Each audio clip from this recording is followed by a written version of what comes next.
In Islam, sects originated over disputes over political succession and over points of law, and doctrinal differences only crept in much later.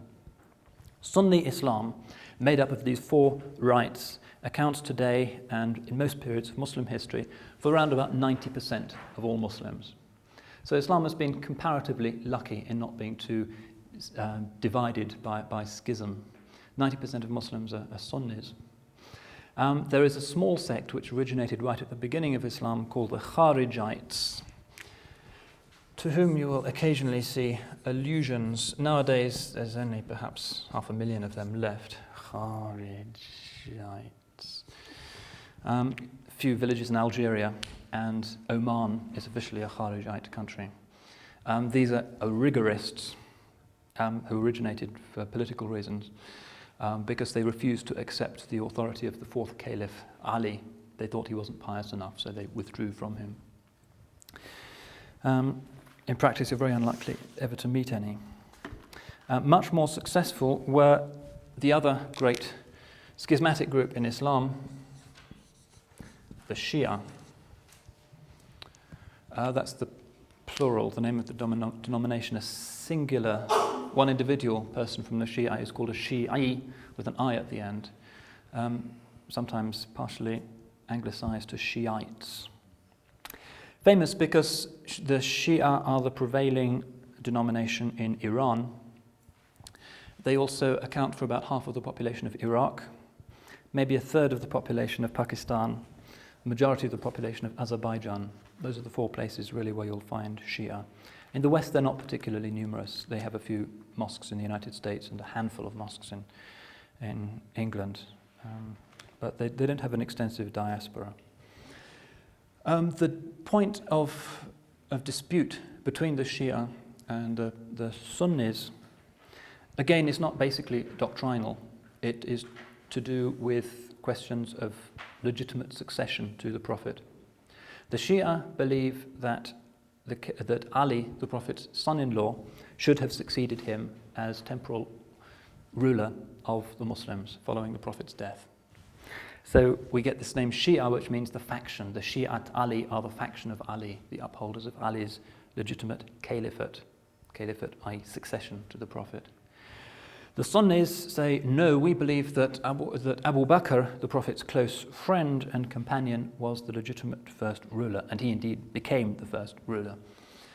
So, as you can see, it's not primarily a denominational split, it's to do with early politics, but as is quite frequent in the history of religions, an originally political split acquired a doctrinal colouring over time, and the Shia do have certain beliefs that are distinct from the beliefs of Sunni Muslims, most conspicuously in their concept of the source of authority in religion. As I mentioned, Sunni Muslims accept the Quran, the Hadith, and a few other things like this ijma' and qiyas as the sources of religious authority. The Shia say, no, we accept the Quran and we'll accept some of the Hadith as a secondary authority, but we're really more interested in the interpretations of the law as delivered by the Prophet's descendants through his daughter Fatima, who married the Caliph Ali. And so sometime in the 2nd or 3rd century of Islam, we find appearing a theory of infallibility.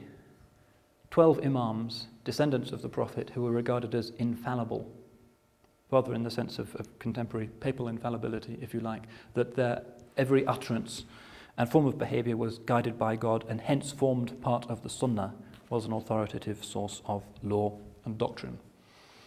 And this is the point at which the Shia depart doctrinally from Sunni Muslims. Sunni Muslims accept the Quran, the Hadith, and these lesser sources. The Shia accept the Quran and the utterances of the 12 Imams. The 12th Imam, a certain Muhammad al-Mahdi, disappeared. He went into a state of occultation. Again, one of these slightly uncomfortable Orientalist translations of the Arabic word ghaiba, which means disappearance. He just vanished. And according to mainstream Shia belief, he didn't die.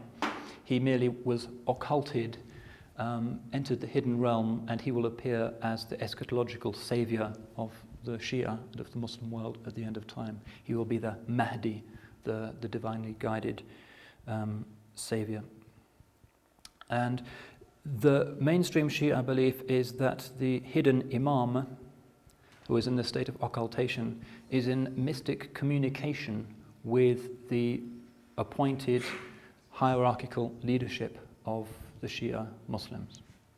I mentioned that Sunni Islam doesn't have a hierarchy, doesn't like hierarchies, it's against the mentality. Shia Islam is more Christian in a sense, in as much as it has this idea of an ultimately infallible hierarchy inspired by God that mediates authority.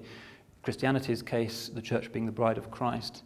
In the case of the Shia, the hidden Imam being the sort of quasi-divine figure who inspires the living representatives of the denomination with infallible guidance.